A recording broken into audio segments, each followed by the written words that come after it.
Hi ವೀಕ್ಷಕರೇ, ಎಲ್ಲರಿಗೂ ನಮಸ್ಕಾರ. ನೋಡಿ, ಗೃಹಲಕ್ಷ್ಮಿ ಯೋಜನೆಯ ಪ್ರತಿಯೊಂದು ಫಲಾನುಭವಿಗಳಿಗೆ ಸರ್ಕಾರದಿಂದ ಭರ್ಜರಿ ಗುಡ್ಡಿಸ್ನ ಕೊಟ್ಟಿದ್ದು, ಈಗಾಗಲೇ ದೀಪಾವಳಿ ಹಬ್ಬದ ಪ್ರಯುಕ್ತವಾಗಿ 4,000 ಹಣನ ಫಲಾನುಭವಿಗಳ ಬ್ಯಾಂಕ್ ಖಾತೆಗೆ ಸರ್ಕಾರ ಜಮಾ ಮಾಡಿದೆ. ನಿಮ್ಮ ಬ್ಯಾಂಕ್ ಖಾತೆಗೆ ಯಾರಿಗೆಲ್ಲ ಹಣ ಜಮಾ ಆಗಿಲ್ಲ, ನಿಮ್ಮ ಬ್ಯಾಂಕ್ ಖಾತೆಗೆ ಈ 4,000 ಹಣ ಖಂಡಿತವಾಗಿಯೂ ಜಮಾ ಆಗ್ತಾ ಇದ್ದು, ಹೇಗೆ ಈ 4,000 ಹಣ ಜಮಾ ಆಗುತ್ತೆ ಮತ್ತು ನಾಳೆ ಶುಕ್ರವಾರ ಅಕ್ಟೋಬರ್ 24ರಂದು ಕರ್ನಾಟಕದ ಒಟ್ಟು 29 ಜಿಲ್ಲೆಗಳಿಗೆ 4 ಹಂತಗಳಲ್ಲಿ ಈ ಗೃಹಲಕ್ಷ್ಮಿ ಯೋಜನೆಯ 4,000 ಹಣನ ಸರ್ಕಾರ ಜಮಾ ಮಾಡ್ತಾ ಇದ್ದು, ಬನ್ನಿ ವೀಕ್ಷಕರೇ, ಯಾವ ಜಿಲ್ಲೆಯ ಯಾವ ಫಲಾನುಭವಿಗಳಿಗೆ ಹಣ ಜಮಾ ಆಗಲಿದೆ ಮತ್ತು ಯಾರಿಗೆಲ್ಲ ಕ್ಯಾನ್ಸಲ್ ಆಗಿದೆ ಅಂತ ನಾನು ನಿಮಗೆ ತಿಳಿಸ್ಕೊಡ್ತಾ ಇದ್ದೀನಿ. ಅದಕ್ಕಿಂತ ಮೊದಲು ನೀವೇನಾದ್ರೂ ಇನ್ನೂ ಕೂಡ ನನ್ನ ಚಾನಲ್ನ ಸಬ್ಸ್ಕ್ರೈಬ್ ಆಗಿಲ್ಲ ಅಂದರೆ ದಯವಿಟ್ಟು ಪ್ರತಿಯೊಬ್ಬರು ಚಾನಲ್ನ ಸಬ್ಸ್ಕ್ರೈಬ್ ಮಾಡ್ಕೊಳ್ಳಿ, ಹಾಗೆ ವಿಡಿಯೋಗೆ ಒಂದು ಲೈಕ್ನ ಕೊಡಿ. ಹೌದು ವೀಕ್ಷಕರೇ, ಗೃಹಲಕ್ಷ್ಮಿ ಯೋಜನೆಯ ಪ್ರತಿಯೊಂದು ಫಲಾನುಭವಿಗಳಿಗೆ ದೀಪಾವಳಿ ಹಬ್ಬದ ಪ್ರಯುಕ್ತವಾಗಿ ಸರ್ಕಾರದಿಂದ ಭರ್ಜರಿ ಗುಡ್ಡಿಸ್ನ ಕೊಟ್ಟಿದ್ದು, ಫಲಾನುಭವಿಗಳಿಗೆ ಗೃಹಲಕ್ಷ್ಮಿ ಯೋಜನೆಯ 4,000 ಹಣ ಜಮಾ ಆಗಿದೆ. ಅವರ ಬ್ಯಾಂಕ್ ಖಾತೆಗೆ ಹಣ ಬಂದಿರುವಂತಹ ಒಂದು ಮೆಸೇಜ್ನ ಕೂಡ ನಾನು ಇವಾಗ ಸ್ಕ್ರೀನಲ್ಲಿ ಹಾಕ್ತಾ ಇದ್ದೀನಿ. 4,000 ಹಣ ಜಮಾ ಆಗಿರೋದಕ್ಕೆ ನಾನು ನಿಮಗೆ ಪ್ರೂಫ್ ಕೂಡ ಕೊಡ್ತಾ ಇದ್ದೀನಿ. ಹೌದು ವೀಕ್ಷಕರೇ, 4,000 ಹಣ ಬಂದಿದೆ. ನಿಮ್ಮ ಬ್ಯಾಂಕ್ ಖಾತೆಗೂ ಕೂಡ ಅಕ್ಟೋಬರ್ 24 ಅಂದರೆ ಶುಕ್ರವಾರದಿಂದ ಈ 4,000 ಹಣನ ಸರ್ಕಾರ ಜಮಾ ಮಾಡ್ತಾ ಇದೆ. ಯಾವ ಫಲಾನುಭವಿಗಳಿಗೆ ಗೃಹಲಕ್ಷ್ಮಿ ಯೋಜನೆಯ ಒಟ್ಟು 22 ಕಂತಿನ ಹಣ ಜಮಾ ಆಗಿದೆ, ಇಂತಹ ಪ್ರತಿಯೊಂದು ಫಲಾನುಭವಿಗಳಿಗೆ 4,000 ಹಣನ ಸರ್ಕಾರ ಜಮಾ ಮಾಡ್ತಾ ಇದ್ದು, ಕರ್ನಾಟಕದ 29 ಜಿಲ್ಲೆಗಳಿಗೆ 4 ಹಂತಗಳಲ್ಲಿ ಹಂತ ಹಂತವಾಗಿ ಈ 4,000 ಹಣ ಜಮಾ ಆಗ್ತಾ ಇದೆ.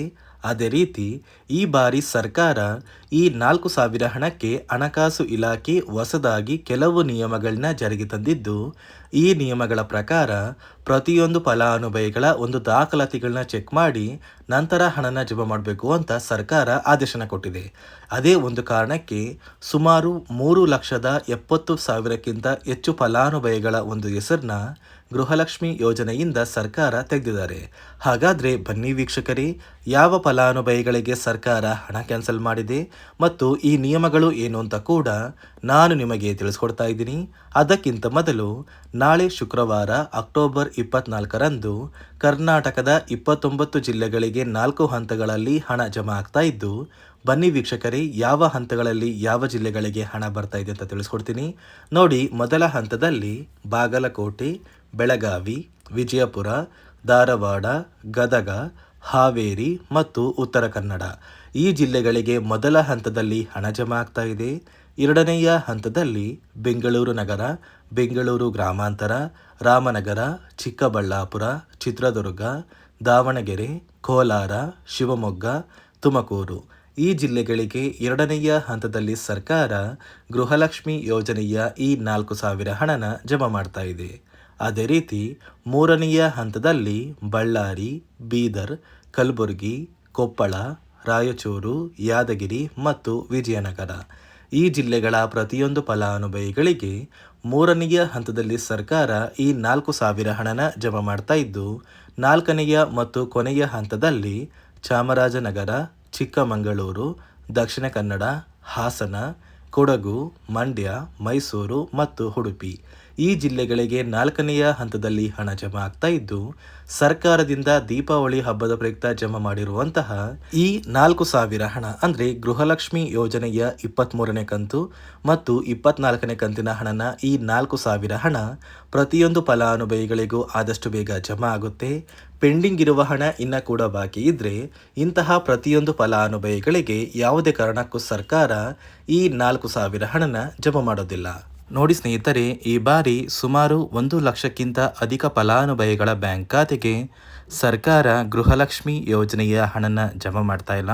ಕಾರಣ ಏನು ಅಂದರೆ, ನಿಮ್ಮ ಬ್ಯಾಂಕ್ ಖಾತೆಗೆ ಡೆಬಿಟ್ ಮೂಲಕ ಹಣ ಜಮಾ ಮಾಡುವಂತಹ ಸಂದರ್ಭದಲ್ಲಿ ಸರ್ಕಾರ ಸಾಕಷ್ಟು ಫಲಾನುಭವಿಗಳ ಒಂದು ಬ್ಯಾಂಕ್ ಖಾತೆಗೆ ಹಣ ಜಮಾ ಮಾಡೋದನ್ನು ಕ್ಯಾನ್ಸಲ್ ಮಾಡಿದೆ. ಯಾಕಂದರೆ ಇತ್ತೀಚೆಗೆ ಹಣಕಾಸು ಇಲಾಖೆ ಜಾರಿಗೆ ತಂದಿರುವ 5 ನಿಯಮಗಳ ಆಧಾರದ ಮೇಲೆ ಪ್ರತಿಯೊಂದು ಫಲಾನುಭವಿಗಳಿಗೆ ಸರ್ಕಾರ ಈ ಒಂದು ಹಣನ ಜಮಾ ಮಾಡ್ತಾ ಇದ್ದು, ಯಾರೆಲ್ಲ ಫಲಾನುಭವಿಗಳು ಈ ನಿಯಮಗಳನ್ನ ಪಾಲಿಸಿಲ್ಲ, ನಿಮ್ಮ ಬ್ಯಾಂಕ್ ಖಾತೆಗೂ ಕೂಡ ಹಣ ಜಮಾ ಆಗೋದಿಲ್ಲ. ಹಾಗಾದರೆ ಬನ್ನಿ ಸ್ನೇಹಿತರೆ, ಸರ್ಕಾರ ಜಾರಿಗೆ ತಂದಿರುವ ಆ 5 ಹೊಸ ನಿಯಮಗಳು ಏನು ಅಂತ ನಾನು ನಿಮಗೆ ತಿಳಿಸ್ಕೊಡ್ತಾ ಇದ್ದೀನಿ. ನೋಡಿ ಸ್ನೇಹಿತರೆ, ಮೊದಲನೆಯ ಒಂದು ನಿಯಮ ಬಂದು ಸಾಕಷ್ಟು ಫಲಾನುಭವಿಗಳು ಹೊಂದಿರುವಂತಹ ಒಂದು ರೇಷನ್ ಕಾರ್ಡ್ ಏನಿದೆ, ಆ ಒಂದು ರೇಷನ್ ಕಾರ್ಡ್ನ ಮನೆಯ ಸದಸ್ಯರ ಪ್ರತಿಯೊಬ್ಬರ ಒಂದು ಆಧಾರ್ ಕಾರ್ಡ್ನ ನಿಮ್ಮ ರೇಷನ್ ಕಾರ್ಡ್ಗೆ ಕಡ್ಡಾಯವಾಗಿ ಲಿಂಕ್ ಮಾಡಿಸ್ಬೇಕು. ಅಂದರೆ ಈ ಒಂದು ಲಿಂಕ್ ಮಾಡಿಸುವಂತಹ ಒಂದು ಪ್ರೊಸೀಜರ್ಗೆ ಸರ್ಕಾರ KYC ಅಂತ ಕರೀತಾರೆ. ನಿಮ್ಮ ರೇಷನ್ ಕಾರ್ಡ್ಗೆ ಇನ್ನೂ ಸಹ KYC ಆಗಿಲ್ಲ ಅಂದರೆ ನಿಮ್ಮ ಬ್ಯಾಂಕ್ ಖಾತೆಗೆ ಸರ್ಕಾರ ಮುಂದಿನ ದಿನಗಳಲ್ಲಿ ಗೃಹಲಕ್ಷ್ಮಿ ಯೋಜನೆಯ ಹಣನ ಕ್ಯಾನ್ಸಲ್ ಮಾಡುತ್ತೆ. ಅದೇ ರೀತಿ ಎರಡನೆಯ ಒಂದು ನಿಯಮ ಬಂದು ಸಾಕಷ್ಟು ಫಲಾನುಭವಿಗಳು ಕಳೆದ 3 ತಿಂಗಳಿಂದ ಸರ್ಕಾರದಿಂದ ಬರ್ತಾ ಇರುವಂತಹ ಒಂದು ರೇಷನ್ ಏನಿದೆ, ಅಂದರೆ ಉಚಿತ ಅಕ್ಕಿ ಏನಿದೆ, ಈ ಒಂದು ರೇಷನ್ನ ಪಡ್ಕೋತಾ ಇಲ್ಲ. ಒಂದು ವೇಳೆ ಕಳೆದ 3 ತಿಂಗಳಿಂದ ನೀವು ರೇಷನ್ನ ಪಡ್ಕೊಂಡಿಲ್ಲ ಅಂದರೆ ಸರ್ಕಾರ ನಿಮ್ಮ ಬಳಿ ಇರುವಂತಹ ಒಂದು ರೇಷನ್ ಕಾರ್ಡ್ನ ಕ್ಯಾನ್ಸಲ್ ಮಾಡುತ್ತೆ. ನಿಮ್ಮ ರೇಷನ್ ಕಾರ್ಡ್ನ ಸರ್ಕಾರ ಕ್ಯಾನ್ಸಲ್ ಮಾಡಿದರೆ ನಿಮ್ಮ ಬ್ಯಾಂಕ್ ಖಾತೆಗೆ ಗೃಹಲಕ್ಷ್ಮಿ ಯೋಜನೆಯ ಹಣ ಇರ್ಬೋದು ಮತ್ತು ಸರ್ಕಾರದಿಂದ ಬರುವಂತಹ ಒಂದು ಸೌಲಭ್ಯಗಳನ್ನ ನೀವು ಕಳ್ಕೋಬೇಕಾಗುತ್ತೆ. ಅದೇ ರೀತಿ ಮೂರನೆಯ ಒಂದು ನಿಯಮ ಬಂದು ನೋಡಿ ಸ್ನೇಹಿತರೆ, ನಿಮ್ಮ ಬಳಿ ಇರುವಂತಹ ಒಂದು ಆಧಾರ್ ಕಾರ್ಡ್ ಏನಿದೆ, ಆ ಒಂದು ಆಧಾರ್ ಕಾರ್ಡ್ನ ಕಳೆದ 15 ವರ್ಷಗಳಲ್ಲಿ ನೀವು ಯಾವುದೇ ರೀತಿಯ ಒಂದು ತಿದ್ದುಪಡಿನ ಮಾಡಿಸಿಲ್ಲ ಅಂದರೆ ನಿಮ್ಮ ಬ್ಯಾಂಕ್ ಖಾತೆಗೆ ಸರ್ಕಾರ ಗೃಹಲಕ್ಷ್ಮಿ ಯೋಜನೆಯ ಹಣನ ಕ್ಯಾನ್ಸಲ್ ಮಾಡುತ್ತೆ. ಯಾಕಂದರೆ ಸರ್ಕಾರದಿಂದ ಬಂದಿರುವಂತಹ ಒಂದು ಆದೇಶದ ಪ್ರಕಾರ ಪ್ರತಿಯೊಂದು ಫಲಾನುಭವಿಗಳು ಕಳೆದ 15 ವರ್ಷಗಳಲ್ಲಿ ಯಾವುದೇ ರೀತಿಯ ಒಂದು ತಿದ್ದುಪಡಿನ ನಿಮ್ಮ ಆಧಾರ್ ಕಾರ್ಡ್ಗೆ ನೀವು ಮಾಡಿಸಿಲ್ಲ ಅಂದರೆ ಕಡ್ಡಾಯವಾಗಿ ಆದಷ್ಟು ಬೇಗ ನಿಮ್ಮ ಆಧಾರ್ ಕಾರ್ಡ್ಗೆ ತಿದ್ದುಪಡಿನ ಮಾಡಿಸಿ. ಅದೇ ರೀತಿ ನಾಲ್ಕನೆಯ ಒಂದು ನಿಯಮ ಬಂದು ನಿಮ್ಮ ಕುಟುಂಬದ ಒಂದು ವಾರ್ಷಿಕ ಆದಾಯ 7 ಲಕ್ಷಕ್ಕಿಂತ ಕಡಿಮೆ ಇರಬೇಕು. ಒಂದು ವೇಳೆ ನಿಮ್ಮ ಕುಟುಂಬದ ವಾರ್ಷಿಕ ಆದಾಯ 7 ಲಕ್ಷಕ್ಕಿಂತ ಜಾಸ್ತಿ ಇದ್ದರೆ ನಿಮ್ಮ ಬ್ಯಾಂಕ್ ಖಾತೆಗೆ ಸರ್ಕಾರ ಗೃಹಲಕ್ಷ್ಮಿ ಯೋಜನೆಯ ಹಣನ ಕ್ಯಾನ್ಸಲ್ ಮಾಡುತ್ತೆ.